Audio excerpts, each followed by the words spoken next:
Welcome to GK solution. இன்றைய வீடியோவில் வால் கிளாக்கில் அமைந்திருக்கக்கூடிய கடிகார மெக்கானிசம் எவ்வாறு இயங்குது, அது குவார்ட்ஸ் அமைப்பை கொண்டது, கிறிஸ்டலை உபயோகப்படுத்தி அதனோட நேரங்களை துல்லியமாக அது நமக்கு காண்பிக்கிறது. இது எவ்வாறு இயங்குது, அதுக்குள்ள என்ன வகையான மோட்டார் அமைந்திருக்கு, இதுவும் ஒரு வகையான எலக்ட்ரிக்கல் மோட்டர் தான். இது எவ்வாறு அமையுது, அது மட்டுமல்ல இது எப்படி கரெக்டாக சுழற்சி எவ்வித வேறுபாடும் இல்லாமல் நமக்கு துல்லியமாக இயங்குதுங்கிறத பற்றி தான் பார்க்க போகிறோம். இதற்கு பேர் லேவட் ஸ்டெப்பர் மோட்டர்னு சொல்கிறதுங்க. ஸ்டெப்பர் மோட்டர்னா ஒரு இந்த சுழற்சி வந்து அதற்கு ஒரே மாதிரி இருக்கும், அது வேறுபடாமல் இருந்தால் தான் மணித்துளி நமக்கு எப்பொழுதுமே ஒரே மாதிரி காமிக்கும். அதனால பக்காவாக பண்ணியிருக்காங்க, ரொம்ப சிம்பிளாகவும் செஞ்சுருக்கிறாங்க. ஒரே ஒரு வைண்டிங் மட்டும்தான். இதற்கு நடுவில் இருக்கக்கூடிய இந்த ஆர்மேச்சர் மேலே இருக்கக்கூடிய அந்த பீம்ல தான் நமக்கு வந்து காந்தமாக மாறக்கூடிய கோர்னு சொல்லக்கூடிய அமைப்பு அமைந்திருக்கு. இதற்கு நடுவில் ஒரு கியர்லோட ஒரு மேக்னெட் பொருத்தியிருக்காங்க. மேக்னெட் எவ்வாறு காந்தமாக அமைந்திருக்குங்கிறது நம்ம பழைய வீடியோவில் கூட பார்த்துருக்கோம். இப்போ நம்ம பார்க்க போகிறது இந்த மோட்டார் எவ்வாறு இயங்குதுங்கிறத இன்னும் கொஞ்சம் தெளிவாக அனிமேஷன்ஸோட நம்ம பார்க்க போகிறோம். அது மட்டுமல்ல, இதில் பொருத்தியிருக்கக்கூடிய கிறிஸ்டல் எவ்வாறு இயங்குகிறது, அதன் அடிப்படை வேலை செய்யும் தத்துவம் என்ன அப்படிங்கிறத பற்றி இந்த வீடியோவில் ஒரு அனிமேஷன்ஸோட பார்க்கலாம். இப்போ இதில் இருக்கக்கூடிய கியர் ட்ரெயினை பார்த்தீங்கன்னா இதை போல தான் அமைந்திருக்கும். இதில் இத்தனை பற்சக்கரம் இருக்குங்க. இதில் பாருங்க, இதில் சிறிய பற்சக்கரமாக இருக்கக்கூடியதான் மேக்னெட்டோட காந்தத்தோட பொருத்திருப்பாங்க. இது வேகமாக சொல்லணும், 30 RPMல சொல்லணுங்க. அதுக்கப்புறம் இந்த 30 RPM இந்த மாதிரி கியர் மூலியமாக அதோட வேகத்தை குறைச்சிட்டே வருவாங்க. குறைச்சிட்டே வரும்போது அதோட நிமிஷம் முள்ளு, நொடி முள்ளு, அதற்கப்புறம் மணிக்கணக்கான முள், அது மூணுத்துக்கும் பார்த்தீங்கன்னா இதை போல தான் பொருத்திருப்பாங்க. ஸோ இப்போ இது நான் காமிக்கிறதுக்காக கியர் ட்ரெயின் அப்படி சீரியஸாக போட்டிருக்கேன். இது ஒன்று மேலே ஒன்றா நமக்கு வந்து ஒரு சிறிய என்க்ளோஷர், ஸ்கொயர் என்க்ளோஷருக்குள்ளே கொடுத்துருப்பாங்க. இது நீங்கள் பார்த்துருப்பீங்க, வால் கிளாக் பின்னாடி அமைந்திருக்கும். ஸோ இப்போ இதுதான் இதோட அமைப்பு. இதோட கியர் ரேஷியோவும் உங்களுக்கு ஒரு விளக்கத்துக்காக, உங்களுக்கு ஒரு தெளிவு பிறப்பதற்காக நாம் வந்து கொடுக்குறோம். அது எப்படி அமைந்திருக்குங்கிறது சிறிய நேரத்தில் பார்க்கலாம். அது மட்டுமல்ல, இந்த சுழற்சி விகிதம் எவ்வாறு குறைகிறது, அதை எப்படி கணக்கிடுவது அப்படிங்கிறத பற்றியும் ஒரு சிறிய விளக்கம் நம்ம இந்த வீடியோவில் பார்க்கலாம். இதை அப்படியே நம்ம என்ன பண்ணுறோன்னா, அதில் உள்ள கியர் டீத்தை நம்ம இந்த வீடியோவில் இதில் காமிச்சிருக்கிறோம். இதில் பாருங்கள், முதல் கியர் அந்த காந்தத்தோட பொருத்திருக்கக்கூடிய பற்சக்கரத்துக்கு 12 டீத்து, அது வந்து இப்போ 48 பற்களை கொண்ட சக்கரத்தோட இணையுது. அதோட காம்பவுண்ட் கியருங்கிற சொல்லக்கூடியது 2 கியரையும் ஒன்றா இணைச்சிருப்பாங்க. அதோட காம்பவுண்ட் கியரில் இருக்கக்கூடிய சிறிய கியரோட டீத் வந்து 8 மறுபடியும் 60ல் இணையுது. 60 மறுபடியும் 8ஓட காம்பவுண்டாக சேருது. அப்புறம் 8 மறுபடியும் 64ல் இணையுது. 64லேருந்து மறுபடியும் 8ஓட காம்பவுண்ட் கியராக சேருது. காம்பவுண்ட் கியர்னா அது அந்த 64க்கும் 8க்கும் ஒரே சுழற்சி தான் இருக்கும். ஆனால் அதில் உள்ள பற்சக்கரத்தை மட்டும் மாற்றிக்கிட்டே வரோம் நம்ம. அப்போ 8 வந்து மறுபடியும் 60ஓட இணையுது. 60லேருந்து 15 காம்பவுண்ட் கியர், அப்புறம் 15லேருந்து 45ஓட இணையுது. 45லேருந்து 10ஓட காம்பவுண்ட் கியர், அப்புறம் 10லேருந்து 40ஓட இணையுது. ஸோ இப்போ இதை போல தான் அதோட பற்சக்கரங்கள் விகிதம், அதுக்கு பற்சக்க எண்ணிக்கையின் விகிதம், அதற்போல அதோட சுழற்சி விகிதம் மாறுபடும். இது எவ்வாறு சுழற்சியை கால்குலேட் பண்ணுது, இப்போ நம்ம இருக்கக்கூடிய பற்சக்கரத்தை மட்டும் தான் பார்த்துருக்கோம். சுழற்சி எவ்வாறு கால்குலேட் பண்ணது ரொம்ப எளிதுங்க. இதோட இன்புட் RPM வந்து 30.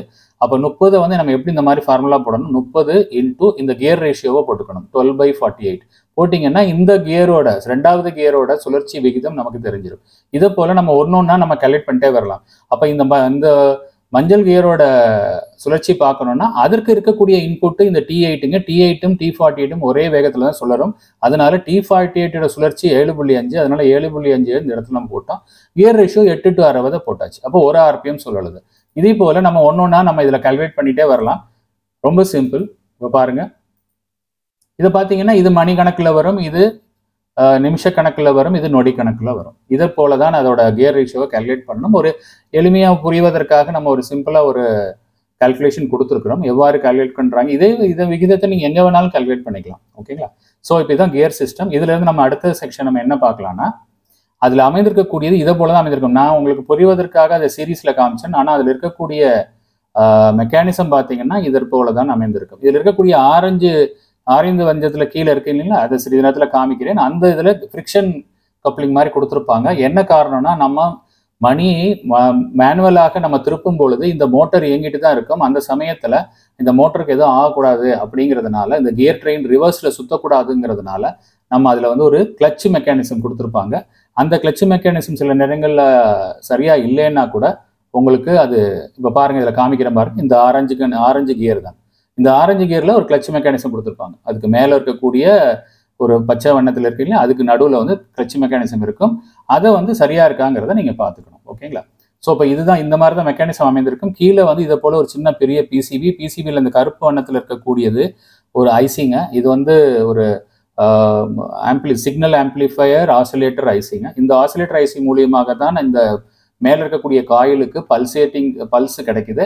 இந்த நீல வண்ணத்தில் இருக்கக்கூடியது கிறிஸ்டல். இந்த கிறிஸ்டலை பத்தி தான் சிறிது நேரத்தில் பார்க்க போறோம். இதற்குள்ள என்ன அமைப்பு இருக்கு, எப்படி வேலை செய்யுதுங்கிறத நம்ம தெளிவா பார்க்கலாம். இதுல இருக்கக்கூடிய மேக்னெட் இதை போலதான் இருக்கும். இதுல காந்தம் என்ன பண்ணிருப்பாங்கன்னா, இதுல நான் காமிக்கிறேன் சிறிது நேரத்துல, அதை மேல் பக்கம் கீழ்பக்கமும் நார்த் போல் சவுத் போல் கொடுக்க மாட்டாங்க. குறுக்கு வாட்டத்துல ஒரு பகுதியாக பிரித்து ஒரு பாதியை நார்த் போலாவும் ஒரு பாதியை சவுத் போலாவும் மேக்னெட் அமைத்திருப்பாங்க. அப்படி அமைச்சாதான் இதுல வேலை செய்யும். இப்போ நம்ம சில நேரத்தில் பார்க்கலாம். அது மட்டும் இல்ல, கிறிஸ்டல் வந்து இந்த மாதிரி ஒரு ஸ்பெஷல் கிறிஸ்டல் இதுக்காக பயன்படுத்துறாங்க.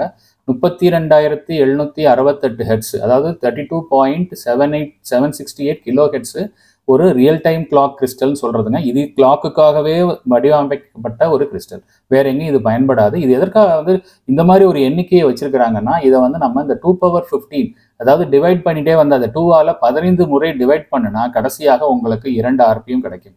2 RPMங்கிறது நம்ம அதனாலதான் இந்த 2 RPM கிடைக்கும் போது நமக்கு 30 RPMல சொல்லும் போது 2 சுழற்சி அடையும் பொழுது நமக்கு 60 செகண்டுக்கு நம்ம நொடிகளுக்கு கிடைக்குது. அதனாலதான் நம்ம இதை வந்து என்ன பண்ணிக்கிறோம்னா இந்த மாதிரி செய்யுது. இது எதற்காகனா துல்லியமா வரணுங்கிறதுக்காக. இந்த மாதிரி ஒரு அதிகமான வேல்யூ உள்ள ஒரு ஆசிலேட்டர்ல இருந்து நீங்க டிவைட் பண்ணிட்டே வரும்பொழுது ஒரு சிறிய அளவு கூட அந்த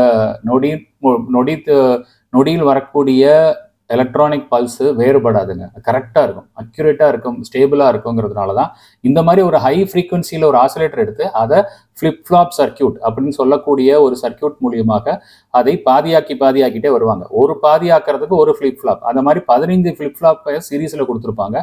கடைசியாக வரும்போது உங்களுக்கு ஒரு செகண்ட்ல 2 சுழற்சி ஏற்படும். ஓகேங்களா? ஸோ இதுதான் அதோட கணக்கீடு. இதுக்காக தான் நம்ம வந்து இந்த மாதிரி ஒரு குறிப்பிட்ட மாதிரி ஒரு ஃப்ரீக்வன்சி கொண்ட ஒரு ஆசிலேட்டர், ஒரு கிறிஸ்டல் ஆசிலேட்டர் நம்ம இதில் பயன்படுத்துகிறோம். ஓகேங்களா? ஸோ இப்போ இது வந்து இந்த அளவு தெளிவு இருந்தால் உங்களுக்கு போதும். எதனால இந்த ஸ்பெஷல் நம்பர் செலக்ட் பண்ணாங்கிறதுக்கு ஒரு விளக்கம் கொடுத்துருக்கிறேன். ஓகேங்களா? ஒரு தடவையும் இதை 2ஆக டிவைட், ஒரு ஃபிளிப் ஃப்ளாப் சர்க்கியூட் ஒன்றும் இல்லைங்க, இருக்கக்கூடிய ஃப்ரீக்வன்சியை பாதியாக்குவதற்காக பயன்படுத்தக்கூடியதான் ஃபிளிப் ஃப்ளாப் சர்க்கியூட். இப்போ நீங்கள் 50 ஃப்ரீக்வன்சி இருந்துச்சுன்னா ஃபிளிப் ஃப்ளாப் சர்க்கியூட் வழியாக கொடுத்தீங்கன்னா 50ங்கிறது 25ஆக நம்ம ஃபிளிப் ஃப்ளாப் பண்ணிக்கலாம், அதாவது குறைச்சிக்கலாம், பாதியாக டிவைட் பண்ணிட்டு வரலாம். அதற்காக தான் இந்த ஃபிளிப் ஃப்ளாப் சர்க்கியூட் யூஸ் பண்ணுறாங்க. நீங்கள் சீரீஸில் எத்தனை வேணாலும் பண்ணலாம். இதில் 15 ஃபிளிப் ஃப்ளாப் பண்ணியிருக்காங்க. ஓகேங்களா? ஸோ ஓகே, இப்போ இதுக்கு அடுத்தது இந்த மோட்டர் எப்படி வேலை செய்யுதுங்கிறத பார்க்கலாம். இதே போல் அந்த பல்ஸ் வரும் பொழுது பாசிட்டிவ் நெகட்டிவ் மாறி மாறி வரும் பொழுது இதில் இருக்கக்கூடிய அந்த கோர், உள்ளே இருக்கக்கூடிய இரும்பு தகடு மாதிரி இருக்கக்கூடிய பாகம் காந்தமாக மாறும். இதில் இருக்கக்கூடிய அந்த பற்சக்கரத்துக்கு கீழே இருக்கக்கூடிய காந்தத்தை பாருங்க எவ்வாறு அதை வந்து பிரிச்சிருக்கிறாங்க. நடுவில் வந்து குறுக்குல அதை 2 பாதியாக எடுத்து ஒரு பாதியை நார்த் போலாவும் ஒரு பாதியை சவுத் போலாவும் வச்சிருக்கிறாங்க. ஸோ இப்போ இதை போல தான் அமைந்திருக்கும். மேலே இருக்க கியரு பற்சக்கரம் கேட் ட்ரெயினோட கனெக்ட் ஆகிருக்கு. ஸோ இது எப்படி வேலை செய்யுது, இதை மாதிரி மாறும் பொழுது இந்த பற்சக்கரம் எவ்வாறு ஒரே திசையில சுழலுதுங்கிறது தான் இந்த வீடியோவில் பார்க்க போகிறோம். ஓகேங்களா? பாருங்க, இதோட இன்னும் தெளிவாக புரிவதற்காக ஒரு டாப் வியூவில் இந்த மாதிரி அமைத்திருக்கேன். இதில் என்னன்னா, இந்த காயில் ஒன்றுமே இல்லைங்க, ஒரு சின்ன ஒரு ஒயரில் நம்ம வந்து வைண்டிங் பண்ணியிருக்காங்க. வைண்டிங் பண்ணி டைரெக்டாக ஆசிலேட்டரில் இருக்கக்கூடிய பல்ஸை கொடுத்துட்றாங்க. அது ஒரு வினாடிக்கு தேவையான 30 ஹெர்ட்ஸில் அதை வந்து நமக்கு கொடுக்கும். ஒரு வினாடிக்கு 2 தடவை அதை வந்து பல்ஸை வந்து மாற்றி கொடுக்கும். அது எவ்வாறு இது இயங்குதுங்கிறது தான் இந்த இது. இப்போ இதில் பாருங்க, இது 30 RPM சொன்னேன் உங்களுக்கு. இந்த இது வந்து 30 RPM சுழற்சி வேகத்தில் இது இயங்கும். அந்த அளவுக்கு தேவையான அளவுக்கு இதில் ஃப்ரீக்வன்சி வந்து இதில் கொடுத்துருவாங்க. ஓகேங்களா? ஸோ இப்போ இதில் கொடுக்கும்போது என்ன நடக்குது பாருங்க. இந்த அமைப்பு பார்த்தீங்கன்னா ஒரு ஈவனா இல்லை, 2 பக்கமும் சிமெட்ரிக்கலா இல்லை. பாருங்க, ஒரு பக்கம் இந்த ரோட்டர்ல இருந்து ஒரு பக்கம் பார்க்கையில அந்த தகடு ரொம்ப பக்கத்துல இருக்கு, 2 கார்னர்ல, டயகனல் கார்னர்ல பக்கத்துல இருக்கு. 2 பக்கத்துல பார்த்தீங்கன்னா கொஞ்சம் கேப் இருக்கு. இதுதான் முக்கியமான டெக்னிக். இதனாலதான் அது வந்து எப்பொழுதுமே ஃபார்வர்ட் டைரக்ஷன்லயே இது சுத்துது. எப்ப நீங்க வந்து பேட்டரி எடுத்துட்டு திருப்பி போட்டீங்கன்னாலும் அது ஃபார்வர்ட்ல தான் சுத்தும், ரிவர்ஸ்ல சுத்தாது. அதன் காரணம் இதில் இருக்கக்கூடிய வடிவமைப்பு தாங்க. இதுல என்ன பண்ணிருக்காங்கன்னா 2 பக்கமும் ஈக்குவலா கொடுக்கல. ஒரு பக்கம் பாத்தீங்கன்னா கொஞ்சம் கேப் கொடுத்துருக்காங்க டயகனலா இருக்கக்கூடிய இந்த பகுதியில கேப் இல்லாம நெருக்கமா கொடுத்துருக்காங்க. அந்த பிளேட்டை அது போல வடிவமைத்திருக்காங்க. ஆனா அந்த ரோலர் வந்து நடுவுல மேக்னெட்டை இதே போல அதுல அமைத்திருக்கிறாங்க, பொருத்தி வச்சிருக்காங்க. சரிங்க. இப்ப நம்ம வந்து என்ன பண்றோம்னா, இது வந்து நார்மலாக இது காந்தம் தானங்க. காந்தம் வந்து என்ன செய்யும், எது பக்கத்துல இருக்கக்கூடிய இரும்பு எந்த இடத்துல பக்கத்துல இருக்கும் அதை நோக்கி தான் அந்த காந்தம் ஈர்த்து இதை போல பொசிஷன்ல அமைந்திருக்கும். ஏன்னா இங்க வந்து இந்த சைடு பாத்தீங்கன்னா அதுல கேப் அதிகமாக இருக்கு. அப்ப இங்க காந்த ஈர்ப்பு கம்மியா இருக்கும். இங்க வந்து கேப் கம்மியா இருக்கிறதுனால காந்த ஈர்ப்பு ஜாஸ்தியா இருக்கும். அதனால என்ன நடக்குதுன்னா, இதுல நார்த் போலாவும் சவுத் போல் எது வேணா இருக்கலாம். அது வந்து இந்த பகுதியை நோக்கி டயகனலாக 45 டிகிரி டயகனலாக பேட்டரி சப்ளை இல்லாத பொழுது அல்லது இந்த பல்ஸ் இதுல இருக்கக்கூடிய எலக்ட்ரிக்கல் பல்ஸ் வராத சமயங்கள்ல இந்த பொசிஷன்ல தான் அது இருக்கும். புரியுதுங்களா? இப்படி இருக்கலாம், அல்லது இந்த சிகப்பு வண்ணம் இந்த பக்கம், ஊதா வண்ணம் அந்த பக்கம் இருக்கலாம். ஆனா இந்த 45 டிகிரியில தான் அது நிற்கும். இப்ப நம்ம பல்ஸ் கொடுக்கும்போது என்ன நடக்குதுன்னு பார்க்கலாமா? இப்ப நம்ம பல்ஸ் கொடுத்துருக்கோம். பல்ஸ் கொடுக்கும்போது என்ன ஆகுது, இது வந்து நார்த் போலாகவும் இந்த இடதுபுறம் அந்த காயிலுக்கு உள்ள இருக்கக்கூடிய பிளேட் வந்து சவுத் போலாகவும் அமையுது. நார்த் போல் ரிப்பல் பண்ணும்னு சொல்லியிருக்கோம். அப்ப ரிப்பல் பண்ணும் பொழுது ஷார்டஸ்ட் ரூட் வந்து இந்த டைரக்ஷன் தான், ஆன்டி கிளாக் வைஸ் டைரக்ஷன் தான். ஆன்டி கிளாக் வைஸ் டைரக்ஷன்ல சுத்தும். இதே போல ஆன்டி கிளாக் வைஸ்ல சுத்த வராது. ஏன்னா இதுல இருந்து ரொம்ப தூரம் சுத்தி வரணும். இங்க பூராமே வந்து நமக்கு நார்த் போல் இருக்கிறதுனால ஆன்டி கிளாக் வைஸ் டைரக்ஷன்ல தான் சுத்தணும். அதுதான் இதோட அமைப்போட பயன்பாடு. இந்த மாதிரி குறியே இருக்கிறதுனால இப்ப என்ன ஆச்சுன்னா, இப்ப நம்ம வந்து காந்த சக்தி கொடுத்துட்டே இருக்கோம். அதனாலதான் இது வந்து என்ன ஆகுதுன்னா ஹரிசாண்டலா நிக்குது.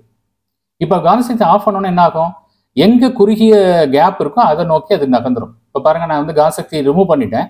இப்ப என்ன நடக்குது பாத்தீங்களா, ஆட்டோமேட்டிக்கா அது அடுத்த குறுகிய பாதையை நோக்கி அந்த காந்தம் நகர்ந்து மறுபடியும் இப்படி வந்து அமைஞ்சிருச்சு. இப்ப மறுபடியும் என்ன செய்யறோம், இதை மாத்தி கொடுக்குறோம். இங்க வந்து சவுத் போலும், ரைட் சைடில் வலது பக்கம் சவுத் போலும், இடது பக்கம் நார்த் போலும் கொடுக்குறோம். இப்ப மறுபடியும் அதே கண்டிஷன் தான். இது ரிப்பல் பண்ணும் போது இது ஆன்டி கிளாக் வைஸ்ல தான் சுத்தும். கிளாக் வைஸ்ல சுத்தினா இன்னமும் காந்த சக்தி இங்க இருக்கு. அதனால எளிதாக இதை விட்டு வெளியேறக்கூடிய வழி பாத்தீங்கன்னா ஆன்டி கிளாக் வைஸ் தான். ஸோ இப்போ ஆன்டி கிளாக் வைஸ்ல மறுபடியும் சுத்துது. இங்க என்னன்னா நார்த் போல் சவுத் போல் ஈர்ப்பு இருக்கிறதுனால இது ரெண்டும் இந்த மாதிரி வெர்டிகல் பொசிஷன்ல வந்து நின்றுது. இதுக்கு நம்ம சப்ளை ஆஃப் பண்றோம். ஆஃப் பண்ண உடனே மறுபடியும் என்ன ஆகும், இங்க நெருக்கமாக இருக்கக்கூடிய பாதையை நோக்கி காந்தம் நகர ஆரம்பிச்சிடும். ஸோ இப்போ இதை போல மாறி மாறி மாறி மாறி இதோட வேலைகள் செஞ்சுட்டே இருக்கும். இந்த வடிவமைப்பு சிறிதாக ஒரு வடிவமைப்பை மாற்றுவதன் மூலியமாக அவங்க தெளிவாக ஒரே திசையில அது சுழலும் வண்ணம் அதை எளிதாக அதை வந்து வடிவமைச்சிருக்காங்க. இதோட டெக்னிக் இதாங்க. இதை நான் வந்து போன வீடியோல ரொம்ப கிளியரா என்னால சொல்ல முடியல. அதனாலதான் இந்த வீடியோல இதை பதிவு பண்ணியிருக்கேன். கண்டிப்பாக இதை பத்தி தெரிந்து கொள்ள விருப்பமுள்ள நேயர்களுக்கு கண்டிப்பாக இது ஒரு ரொம்ப உபயோகரமான தகவலா அமையும்ங்கிறது சந்தேகம் இல்லை. நீங்க கமெண்ட்ஸ்ல கொடுங்க, எந்த அளவுக்கு உங்களுக்கு ஒரு தெளிவாக இதை புரிஞ்சு கொள்ள முடியுதுங்கிறத பாருங்க. ஓகேங்க. இப்போ நம்ம வந்து லேவட் ஸ்டெப்பர் மோட்டார் எவ்வாறு இயங்குதுங்கிறத நம்ம பார்த்தாச்சு. இப்போ நம்ம அந்த கிறிஸ்டல், இதுக்குள்ள இருக்கக்கூடிய கிறிஸ்டல் அமைப்பு எவ்வாறு இயங்குதுன்னு பார்க்கலாம். கிறிஸ்டலுக்குள்ள இதை போல டியூனிங் ஃபோர்க்னு சொல்லுவாங்க. டியூனிங் ஃபோர்க் என்னன்னாங்க, இதை வந்து ஒரு தடவை நம்ம ஹிட் பண்ணோம்னா இந்த ஃபோர்க் என்ன ஆகும்னா குறிப்பிட்ட ஃப்ரீக்வன்சியில மாறாமல், அதாவது ஸ்டார்டிங்ல அதிகமான ஃப்ரீக்வன்சி அப்புறம் கம்மியான ஃப்ரீக்வன்சிலாம் வராதுங்க. ஒரே ஃப்ரீக்வன்சியில தான் இது வைப்ரேட் ஆகிட்டே இருக்கும். இது நீங்க ஸ்கூல்ல எல்லாம் கூட எக்ஸ்பெரிமெண்ட்ல படிச்சிருப்பீங்க. இது வந்து டியூனிங் ஃபோர்க்னு சொல்லுவாங்க. இதை வந்து இதோட லென்த்து திக்னஸ் தகுந்த மாதிரி அதோட ஃப்ரீக்வன்சியும் மாறாது. எத்தனை தடவை நீங்க ஹிட் பண்ணீங்கனாலும் ஒரே ஃப்ரீக்வன்சியில தான் இது வந்து வைப்ரேட் ஆகிட்டே இருக்கும். புரியுதுங்களா? ஆனா கொஞ்ச நேரத்துக்கு அப்புறம் அந்த வைப்ரேஷன் அப்படியே அடங்கி அது நின்றும். அது கண்டினியூஸா வைப்ரேட் ஆகாது. அது இப்ப பாருங்க, நான் ஒரு தடவை ஹிட் பண்ணி காமிக்கிறேன் பாருங்க. இதே போல அது வைப்ரேட் ஆகும். வைப்ரேட் ஆகும்போது பாருங்க, அந்த ஃப்ரீக்வன்சி வந்துட்டு அது ஜீரோ ஆயிட்டு அது குறிப்பிட்ட பொசிஷன்லயே போய் நின்றுது. அதுக்கப்புறம் நின்று போயிடும். இது வந்து நான் காமிப்பதற்காக ஒரு 4-5 ஃப்ரீக்வன்சியா காமிச்சிருக்கேன். இது கிட்டத்தட்ட ஒரு ஃபியூ செகண்ட்ஸுக்கு கண்டினியூஸாக அந்த ஃப்ரீக்வன்சி வந்துட்டே இருக்கும். ஆனா இந்த ஃப்ரீக்வன்சியோட டைமிங் மாறாது, ஒரே மாதிரி தான் இருக்கும். அப்ப இதை வந்து இந்த மாதிரி இறங்க விடாம பண்ணோம்னா மறுபடியும் நம்ம என்ன செய்யணும்னா அந்த ஹேமர்ல ஹிட் பண்ணிட்டே இருக்கணும். இந்த போல ஹிட் பண்ணிட்டே இருந்தோம்னா நமக்கு இந்த ஃப்ரீக்வன்சி கண்டினியூஸாக கிடைச்சிட்டே இருக்கும்.